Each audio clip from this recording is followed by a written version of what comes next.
Starting out, I think the first, shall we say, priority was for me, anyways, was to eat, have a place to sleep. And I was too embarrassed to tell my mother my life wasn't going good now, Mom. I kind of made a boo-boo. So I had to figure out how to eat and how to sleep. And my budget was $2.50 a day to eat off of, but I found a way to do it. What kept me motivated, and I think what all new entrepreneurs or existing entrepreneurs should know is this: we're on this planet for so many years. If there's something you truly believe in, you can do it. If you believe in yourself, have a high quality product that people want to use and tell people about, don't give up. Hi, my name is Jason Raznick, the CEO of Benzinga, and welcome to the Raz Report. As always, before we kick things off, I want to quickly tell you about what Benzinga is. Before I started Benzinga in 2010, there were very few places to get real-time information on financial markets. I thought it was unfair that Wall Street had access to this information before the average Joe investor. So I created Benzinga to level the playing field for you, the retail investor. Benzinga is for the people and by the people. Now, let's dive into the show. Welcome to this week's edition of the Raz Report. I am truly excited to have a legend, an inspiration that has inspired so many, an entrepreneur, and one that gives back substantially.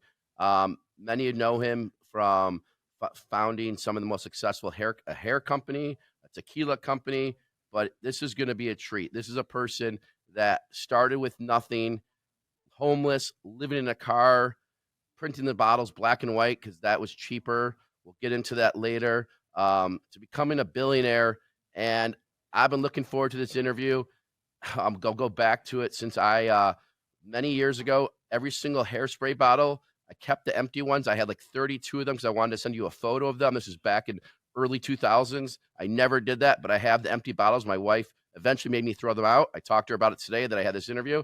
I'm very excited to introduce the founder of John Paul Mitchell Systems and Patron, John Paul DeJoria. Thank you for coming on the Raz Report. Oh, my pleasure, Jason, and thank you for having me on here. Yeah. So, your story is well known, founding two of the most successful companies. But before we go into your background and your upbringing, what gave you the confidence that you could go into stores and get them to buy your product, John Paul Mitchell Systems? Very, very good question. Well, it turned out that we had an advertising idea, an advertising campaign going, a promotional campaign, but it ended up starting with no money because our backer pulled out. So the thing was, one has to use, shall we say, their own initiative to get out there and do something a little different. So what I did in this particular case with no money, no nothing, is I went knocking door to door. We chose the professional beauty industry because we knew that they knew about hair. So I went right up. In fact, I was in California at the time, right up Ventura Boulevard, which is full of beauty salons, and went knocking door to door selling my products. That's how I got it going there. And there was no other way. A lot of people ask, how tough was this and how long did you stick at it? I'm sure we'll get further into our interview with how you stick something out. And how long did it take before you knew you were successful, before you really went over the hump? It was 2 years. The way we knew 2 years was it took us 2 years to pay our bills on time. Not pay them off, Jason, but pay them on time. And then we had a couple of $1,000s left over. This took us 2 years. We thought, hey, we made it. We got our bills on time. So we were very, very happy about that. And I think what happens is when you have a high quality product, you don't go into the selling business. If you have a product that is a service, you don't go into the selling business. And that's where a lot of people make a mistake. And I'd like to just share this with your people here, is this: if you have a product that is so good that people will want to use it over and over again, and you put your attention into the quality of that service or that product, you're going into a reorder, not everything you can do to sell it to somebody. You want that quality there in such a way and user-friendly that they'll want to reorder it, or if it's a one-time service, tell other people about it. So that was the main thing. So I could actually go out there and tell the beauty salons, my product is so good that if you wouldn't mind buying a dozen of this, a dozen of this, a dozen of this. We've only had 3 products when we started, by the way, that within 30 days, and I'll show you how to use it. Within 30 days, if it's not the best product you've ever used and really, really like it a lot, I will come back and take back every bottle you haven't sold or used and give you your money back. Now that's fair enough, isn't it? Of course, I would nod my head. It's like that's the confidence we had.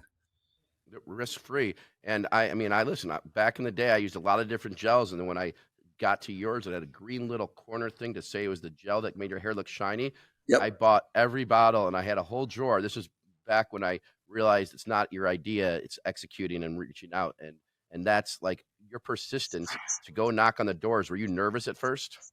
Oh boy, I sure was. However, I had that experience prior from a child selling Christmas cards at a very young age. I wasn't even 10 years old yet, door to door. So I got some experience talking to people. Then I had a newspaper route from 13 to 15 years old. And of course, I'd have to talk to people to get new orders or to collect money at the end of the month. So I had a little experience talking to people.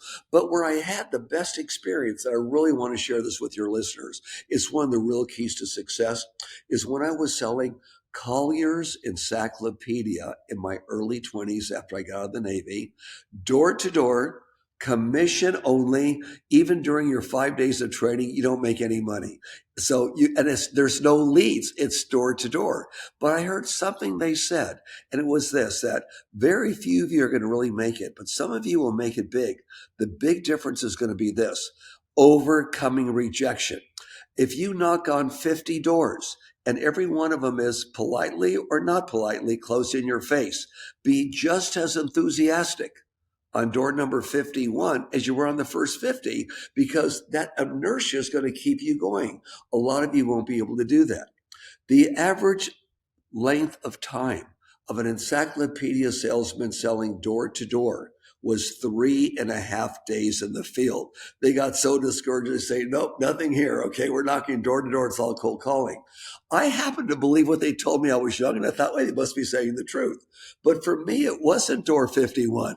It was more like door 101, but I just kept at it till finally I got an order. So the other real rule to being extremely successful in anything you do is be prepared for a lot of rejection.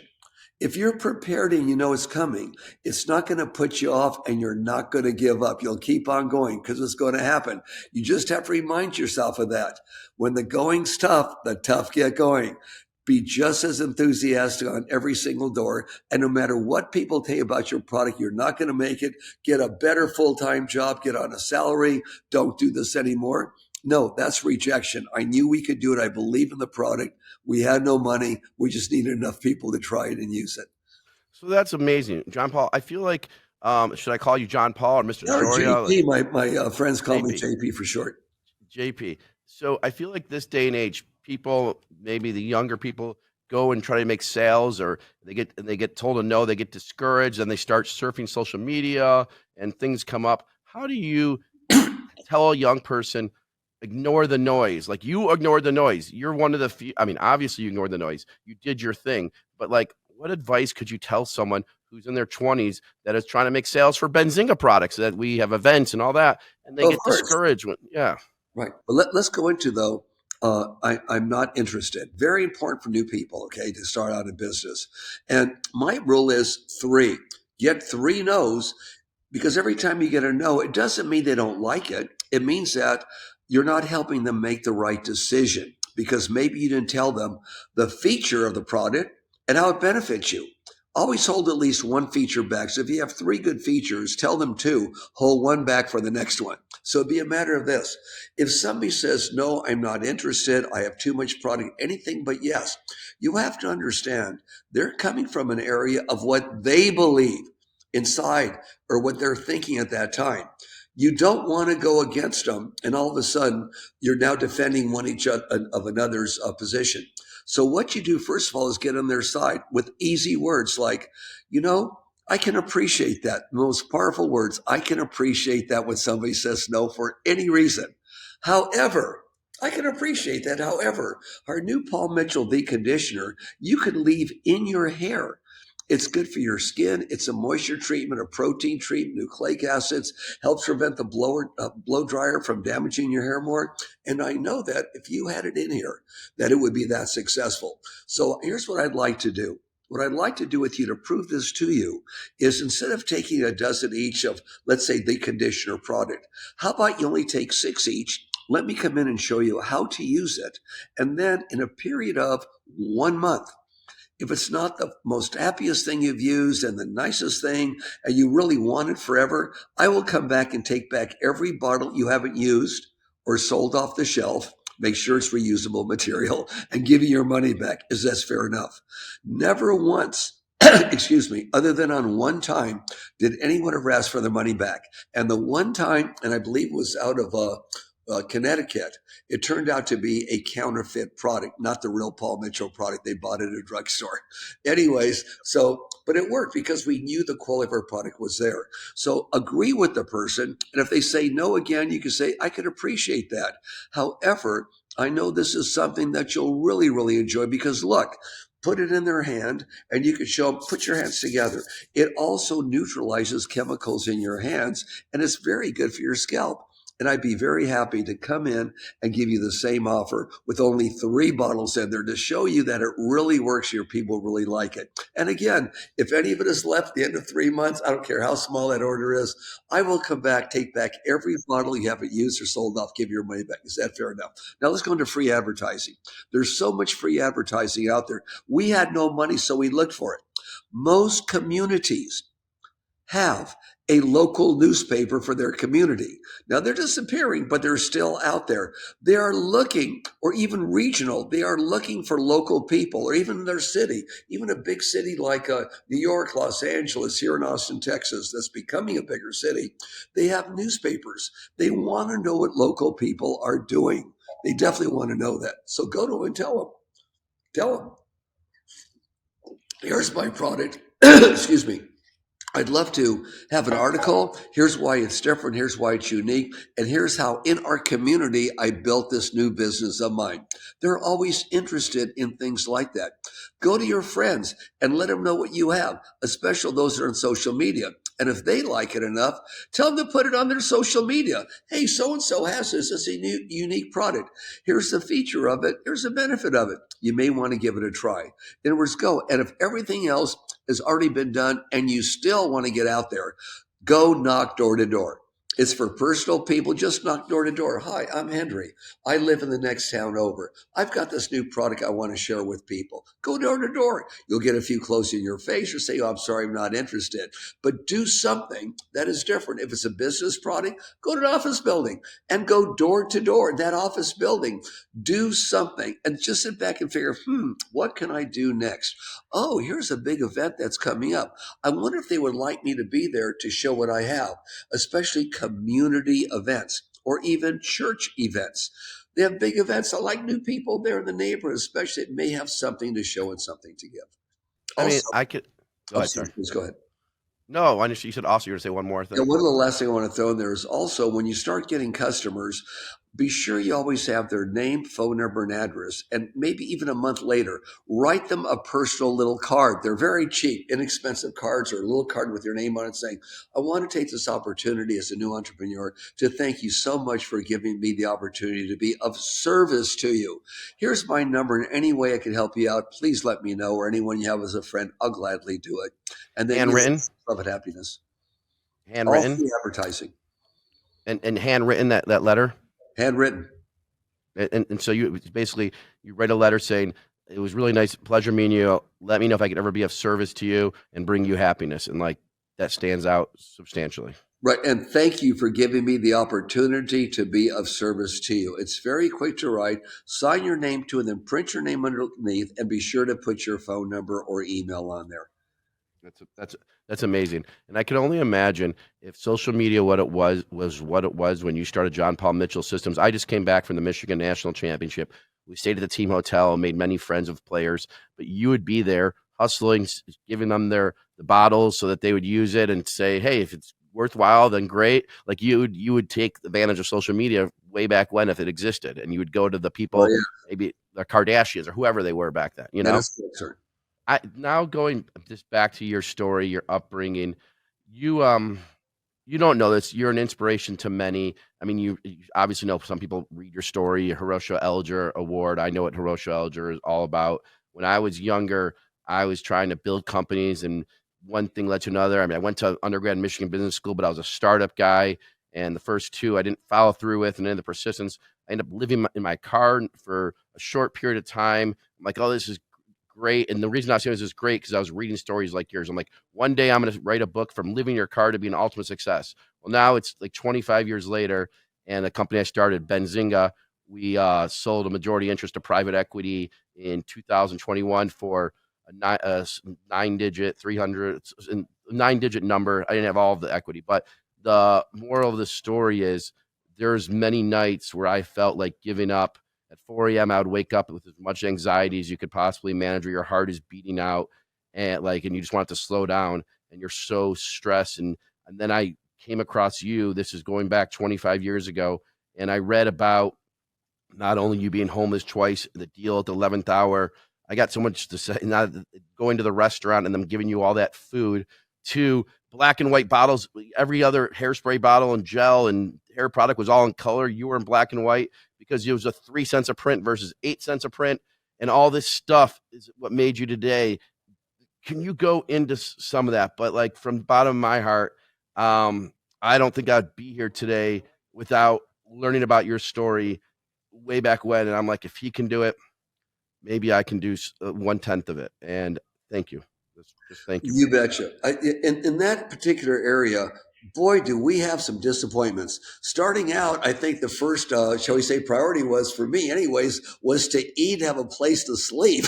And I was too embarrassed to tell my mother my life wasn't going good now, Mom. I kind of made a boo-boo. I changed my life around, just too proud. So I never ever told her. So I had to figure out how to eat and how to sleep. And my budget was $2.50 a day to eat off of, but I found a way to do it.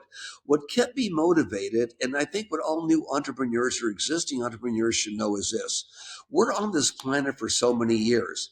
If there's something you truly believe in, especially in America and many other countries of the world, you can do it if you believe in yourself, have a high quality product that people want to use and tell people about.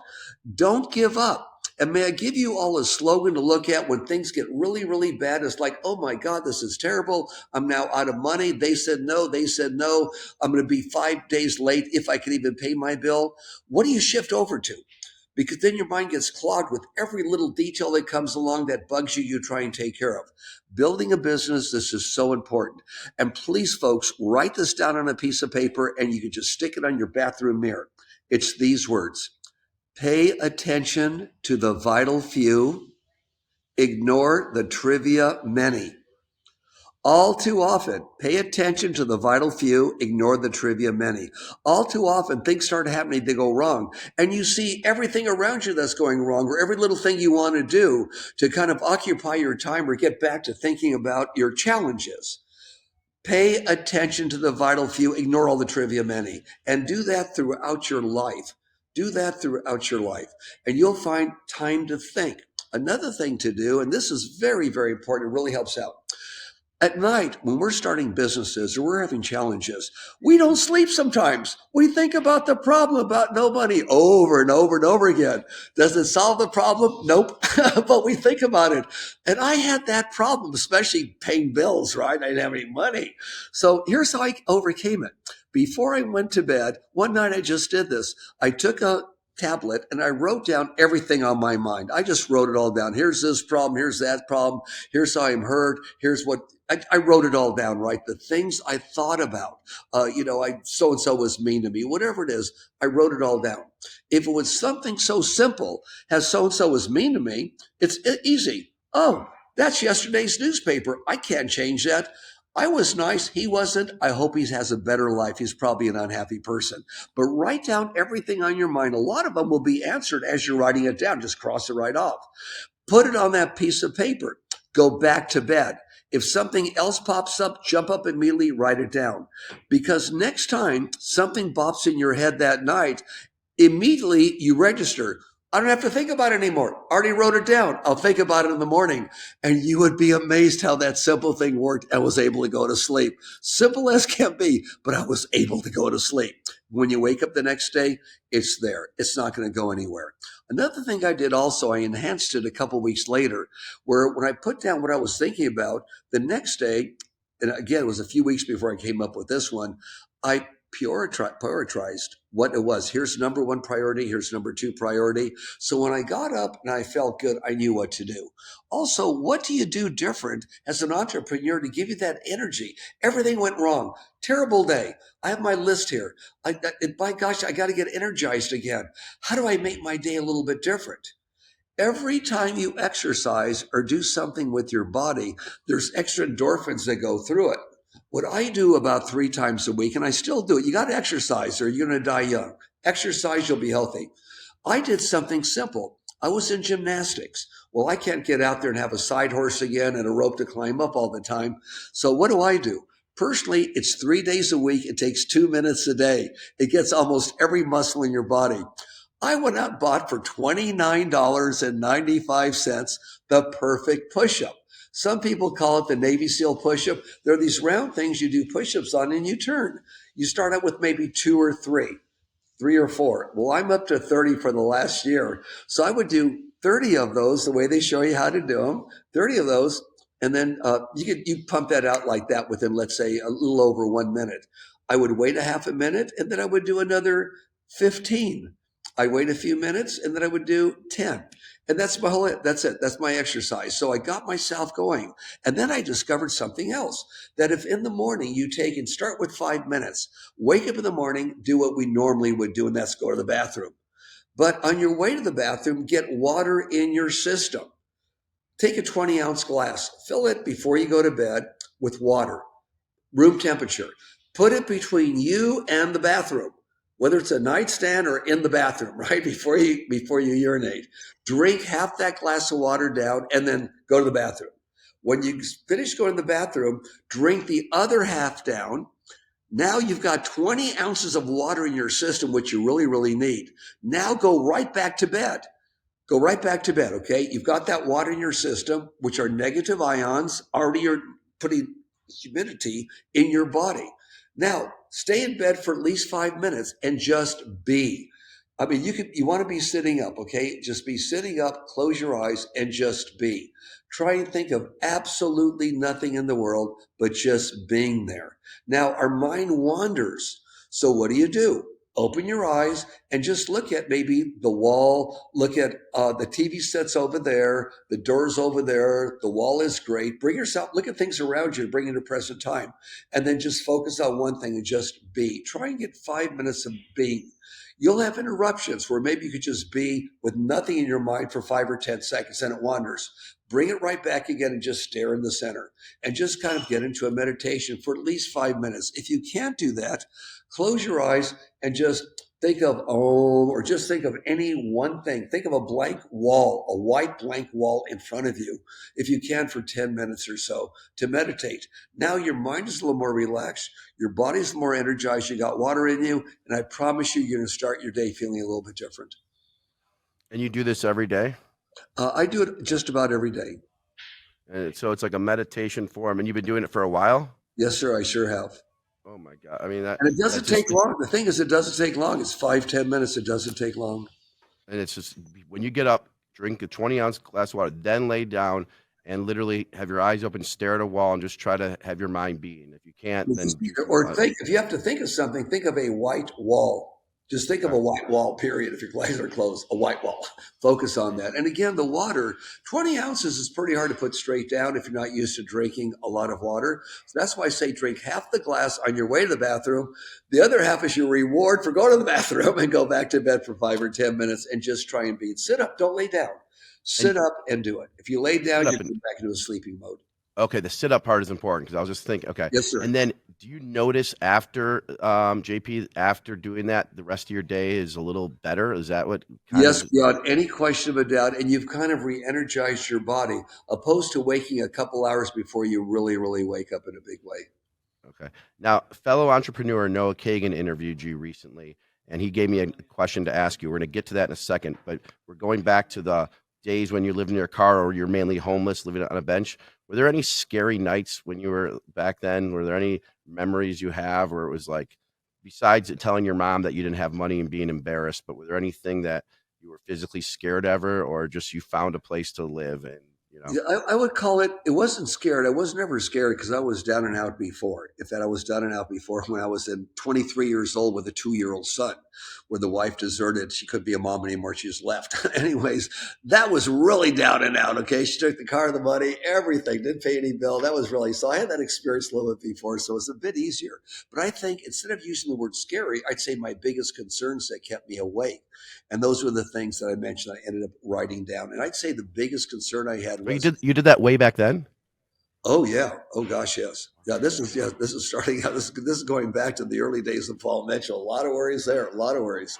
But anyways, the biggest worry then, I should say concern then, was, okay, I've got so much money in my pocket. I've called out so many accounts, and my next concern is, how do I get into the biggest distributor here? Because I can't do this forever myself. And I had no money, no staff, no nothing.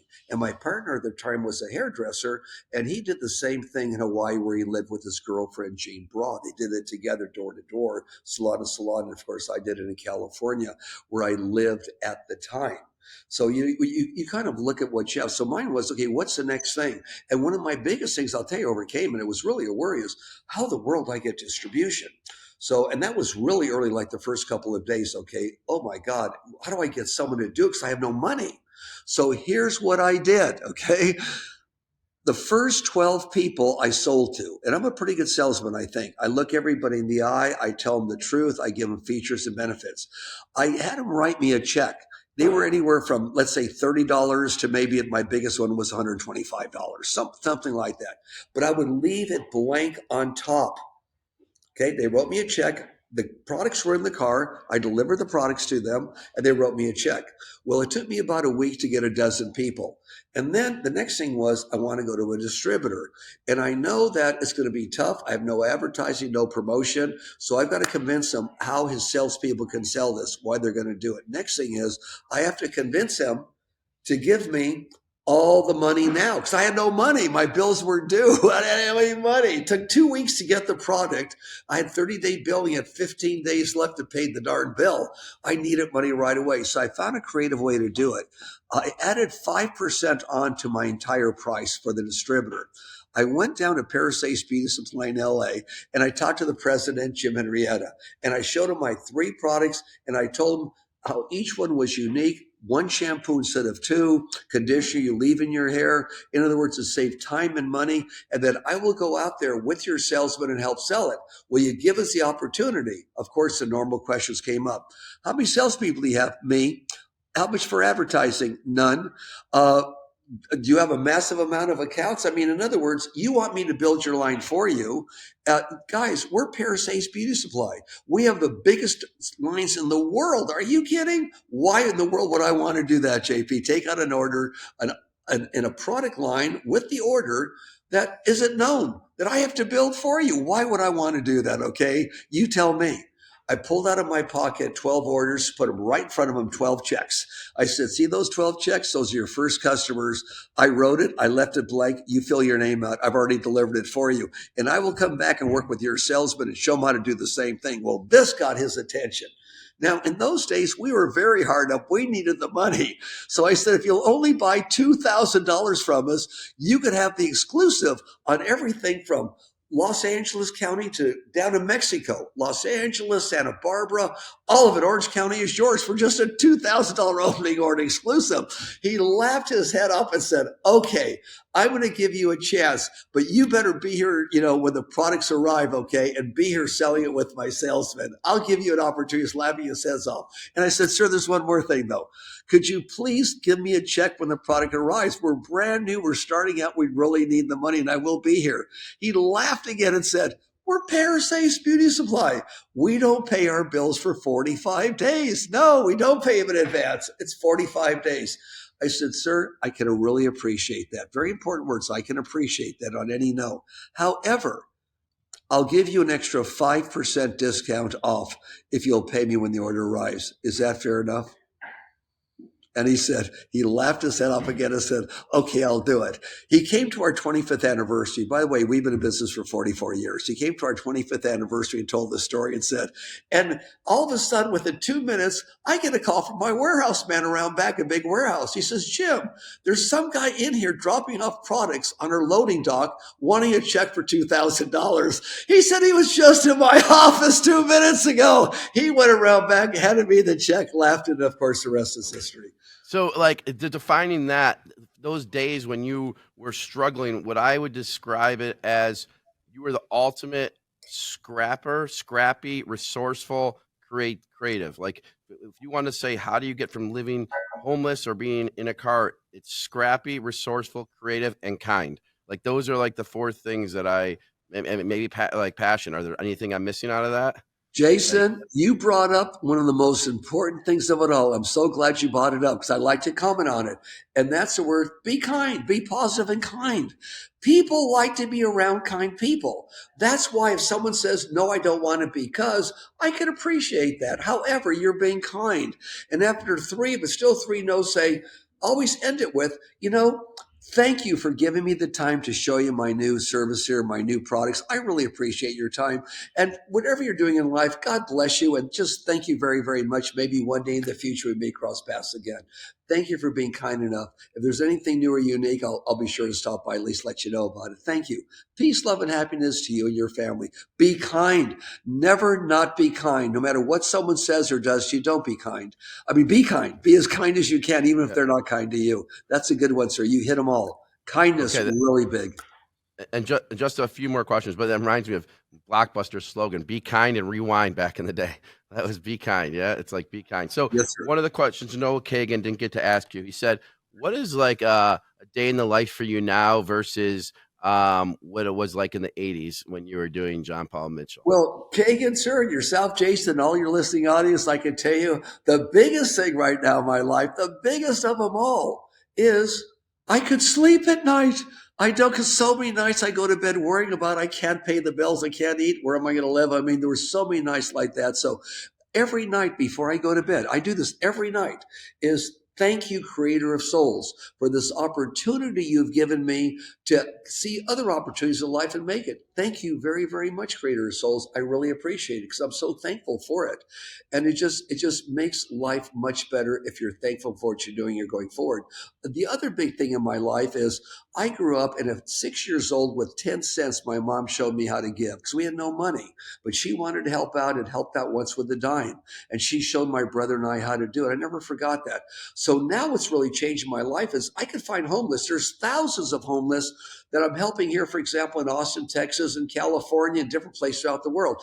I can help people out. I'm making enough money now where I could build and pay money to build millions of dollars worth of little houses for the homeless people, food, shelters, help people that are distributing food to the homeless and people that are in need. They're going around collecting it from stores and restaurants. I can help people build gardens. I can help people out. I can help build schools in countries that don't have education for women. I could do this. Is a big deal. So yeah, that's a lot different. I can do these things. It's my purpose in life and help others with good experience. And you don't use email, your text messages, but you never, when you're building Patron, how do you get distribution without like using email? And like, it was just phone calls. Your assistant gave you phone numbers and you just call people? Another excellent question. It was similar to I started Paul Mitchell. When I started Patron Tequila, I knew nothing about the tequila business, nothing other than drinking it a margarita or drinking it straight. So here I had to learn. I knew that once I found that really smooth tequila, and the story obviously is in Good Fortune, the documentary that was made on me, but I found that if I could find something, which we found out, a really smooth tequila, by gosh, it's something I would drink. And the United States does not have anything like this whatsoever. So that's when I thought, okay, I had enough money. because Paul Mitchell was doing well. We were in business 9 years, making some pretty good money. So I went ahead and bought 1,000 cases, 12,000 bottles. It was the best there was. I knew it. There was nothing like it, but it was expensive. So I went out to sell it. The first thing I did was I went to Wolfgang Puck, who was a friend of mine at Spago's restaurant. It was a big restaurant in Beverly Hills. And I said, Wolf, check this out.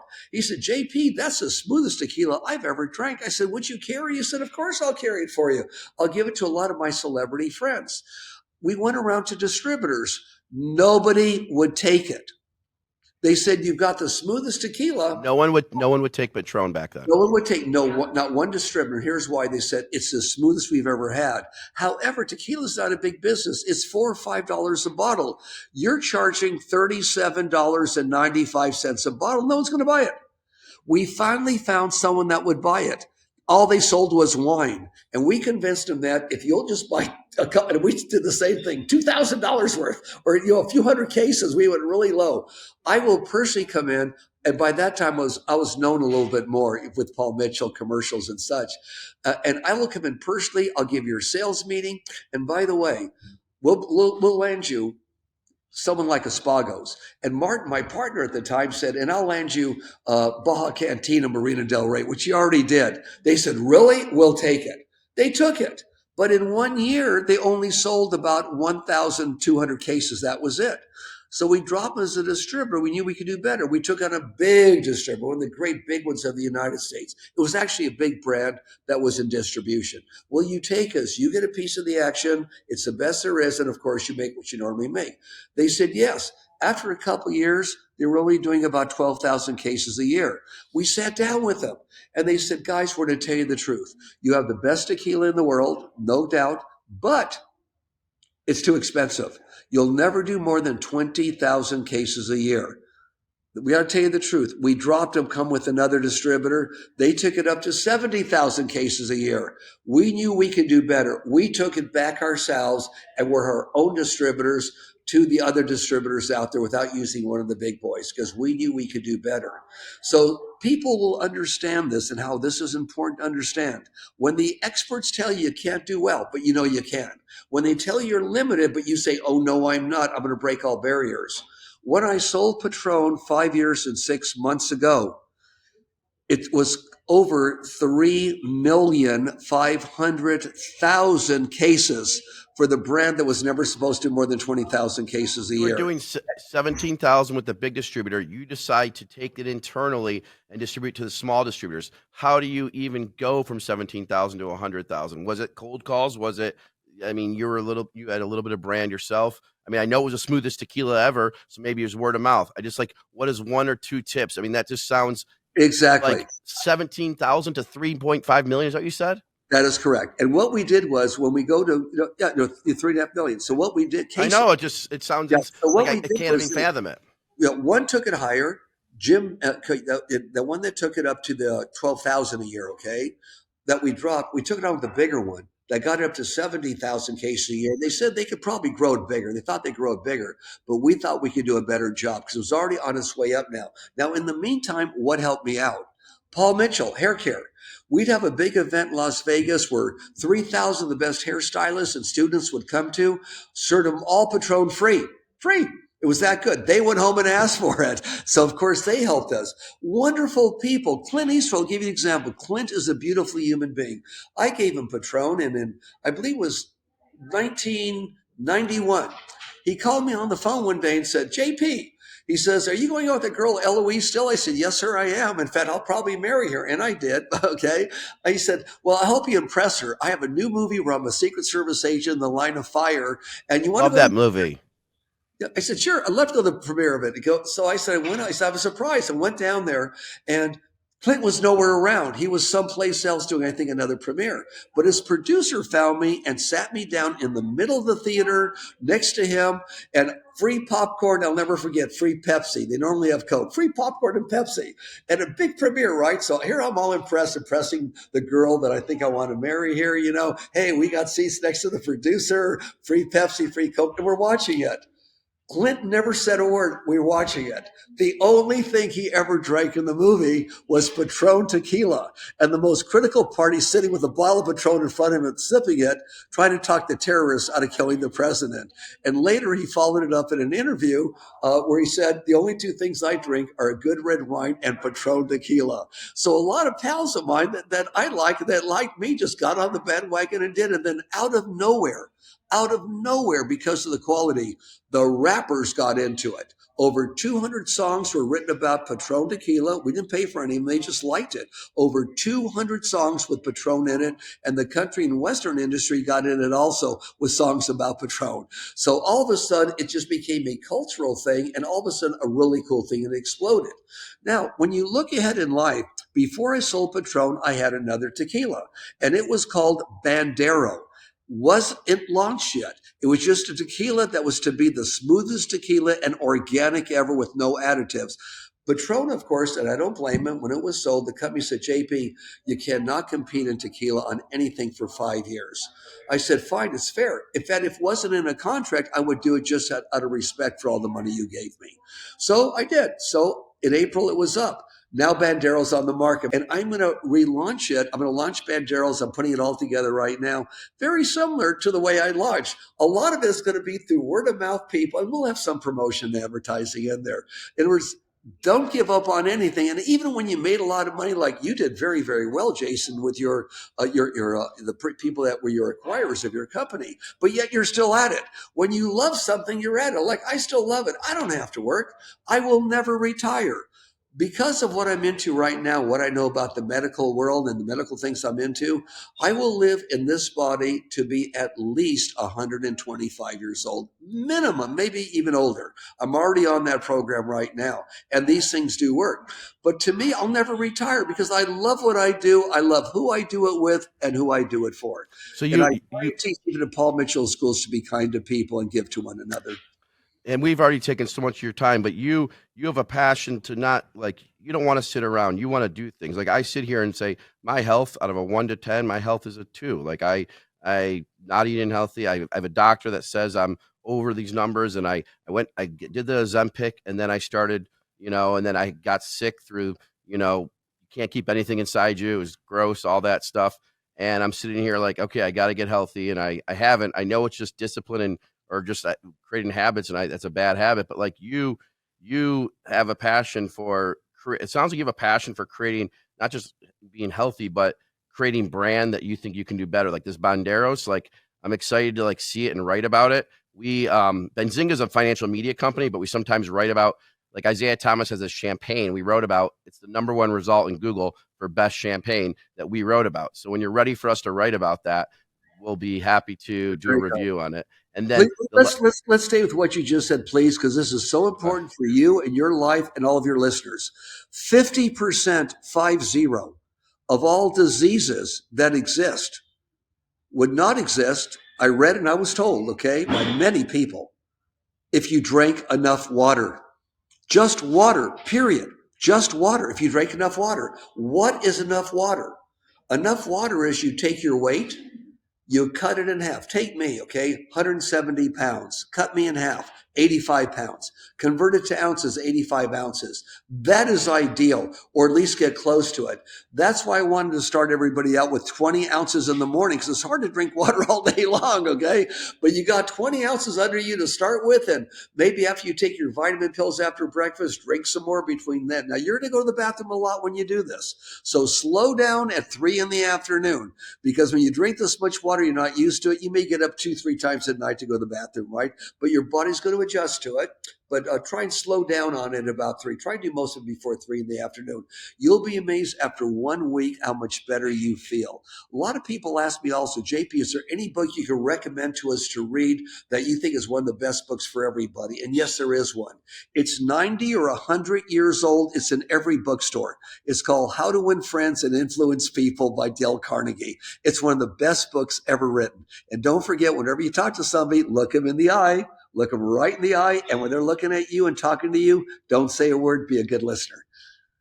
God, so I wish this was 5 hours long. So much I'd like to share with you, Jason. I'll come back on whenever you want. Last question I have to ask you. Since you're a creative force and you're you're one of the best American dreams, and your story should be taught in every school that someone attends. It's so inspirational. Again, like when I started this company and before that, I was ready to give up on life and give up on things. And you were one of the guys that you didn't know, but I would just rewatch clips, and you changed my life without knowing. And it's such an honor. I'm so grateful to even have the opportunity to be here. So just thank you so much. And I guess I'm going to ask something for Benzinga. We're a financial media company. We're distributed through basically every major brokerage, our news and data, and we do subscriptions. And we cover other media. We do sports. Anything creative you think we could do to get stuff we write out there more in the mainstream? Like anything, if you own Benzinga, how would you get the word out more? I feel like you would have a different tack than I would. What I would suggest, sir, is let me research a little bit more into Benzinga so I can be more knowledgeable in whatever advice or suggestion I Yeah. may possibly make. And I will do that for you. I will do it. And Get I'll as much shoot it. information in and see what we can do, sir. And I'll shoot you a note just to describe. But I just want to thank you so much. The last question was, what's the best piece of advice you ever received? But I think you've already given it, so I don't even know if you need to share it because you've given so many gems. So I will throw it in again, though. The best advice I was ever given, it's actually twofold. One is be prepared for a lot of rejection. You're going to get it, and don't let it affect you whatsoever. Second that's one great. is be kind to one another. And America, by the way, people, still works. It really does. Don't listen to all the baloney on the news. America still works. Peace, JP, love. you are an American hero. Thank you, thank you, thank you. All the best. Thank you, sir. Thank you.